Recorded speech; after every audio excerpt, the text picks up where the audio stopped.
नमस्कार विद्यार्थी मित्रांनो, शिक्षण बेत या यूट्यूब चॅनलवर मी रुपाली गिरी मॅडम आपले स्वागत करत आहे।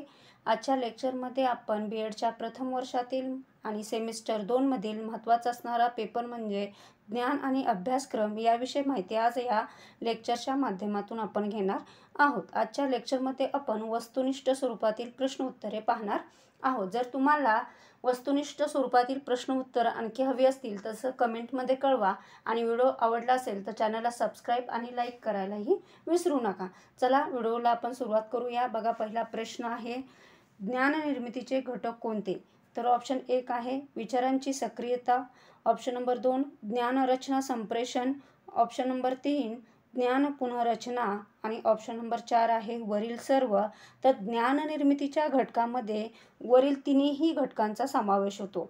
जसं विचारांची सक्रियता ही आपल्या ज्ञान निर्मितीमध्ये गरजेची असते, ज्ञान रचना संप्रेषण ही महत्त्वाचं असतं आणि ज्ञान पुनर्रचना ही महत्त्वाची असते। अशा तिन्ही घटकांचा समावेश ज्ञान निर्मितीमध्ये होत असतो, म्हणून वरील सर्व हे याचं ऑप्शन राहील। त्यानंतरचा पुढचा प्रश्न बा, ज्ञानाची पहिली पायरी डॅश डॅश आहे।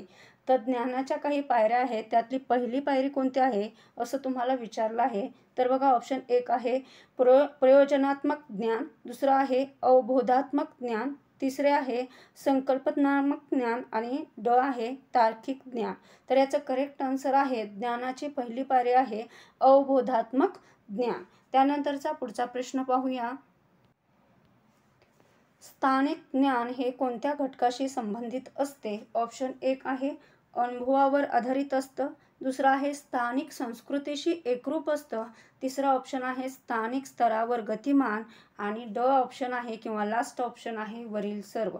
तर बघा, स्थानिक ज्ञान हे कशावर अवलंबून असतं किंवा कुठल्या घटकाशी संबंधित असतं?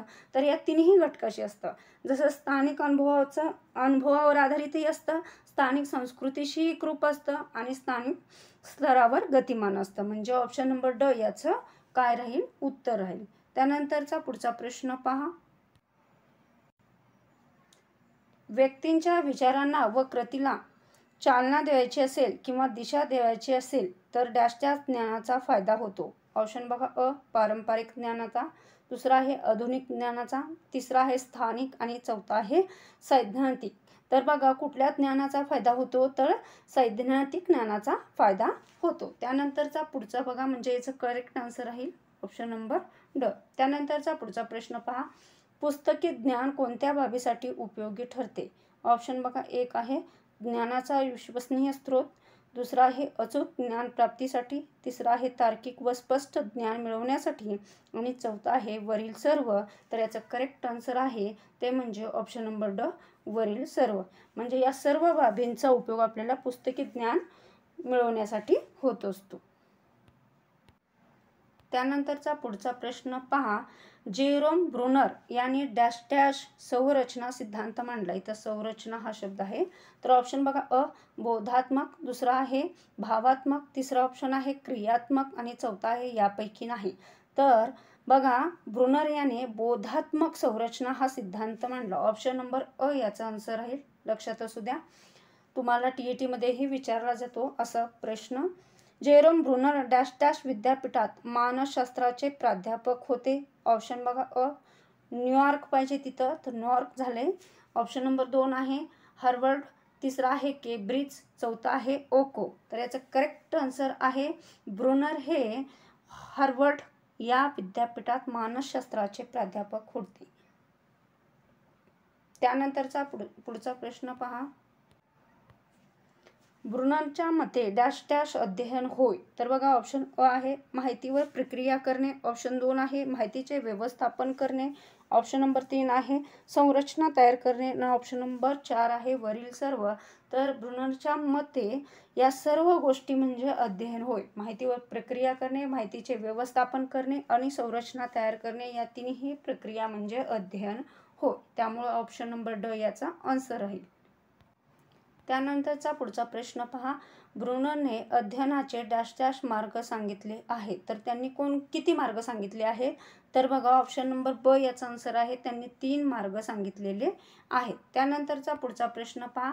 डॅश डॅशच्या मते कोणत्याही इयत्तेत शिक्षकांनी वास्तव, चित्रात्मक, शाब्दिक आणि प्रतिकात्मक अभिव्यक्तीच्या मार्फत मुलांपर्यंत कल्पना पोहोचवण्यात येतात. कोणाच्या मते हे विचार मांडण्यात आलेले आहेत? तर ऑप्शन बघा अ वॅटसनने म्हटलेलं आहे, ब आहे ब्रुनर, 3 आहे टिचनेर आणि 4 आहे डार्विन. तर याचं करेक्ट आन्सर आहे ते म्हणजे ऑप्शन नंबर ब.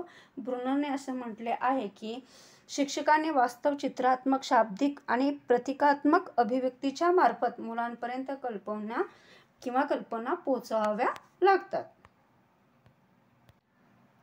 त्यानंतरचा प्रश्न पहा.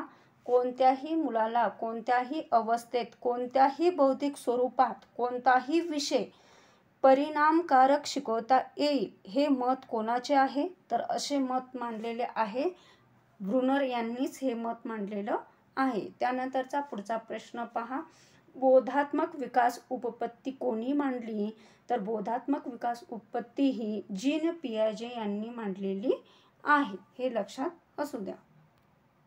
त्यानंतरचा प्रश्न पहा. जीन पियाजे यांनी बोधात्मक विकास उपपत्तीच्या डॅश डॅश अवस्था सांगितलेल्या आहे. तर त्यांनी 4 अवस्था सांगितलेल्या आहे. एवढा मुद्दा लक्षात असू द्या.